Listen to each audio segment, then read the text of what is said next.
नमस्कार मित्रांनो, इन्फानिट trading अकॅडमीच्या weekly analysis मध्ये आपलं स्वागत आहे. सो बघूया वीकली अनालिसिस मध्ये मागच्या आठवड्यात निफ्टी बँक निफ्टी मध्ये काय झालंय आणि पुढचा अनालिसिस काय असणार आहे. तर निफ्टी बँक निफ्टी हे एका रेंज मध्ये ट्रेड करत होते. 2 आठवडे झाले की त्यांची रेंज ठरलेली आहे. निफ्टीचं तुम्ही बघितलं तर 21,500चा सपोर्ट आहे आणि 21,800चं हे रेजिस्टन्स आहे. निफ्टीने तर चांगली क्लोजिंग दिली. निफ्टीने ह्या वेळेस परत 700च्या वरती जाऊन क्लोजिंग दिलंय. थोडंसं स्ट्रेंथ दिसतंय निफ्टीमध्ये.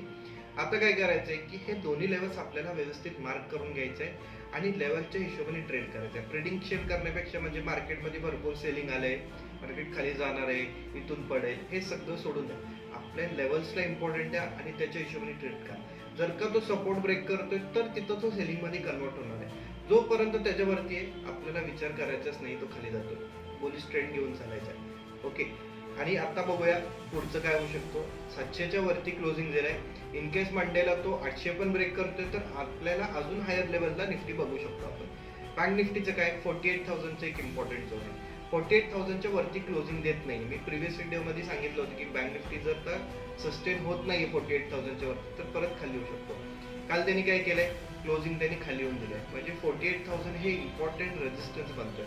इन केस तो ब्रेक करतोय तर अजून तिथून अपर लेवल्सला तो जाऊ शकतो. सो दोन्ही लेवल्सला मार्क करून घ्या आणि ट्रेड करा.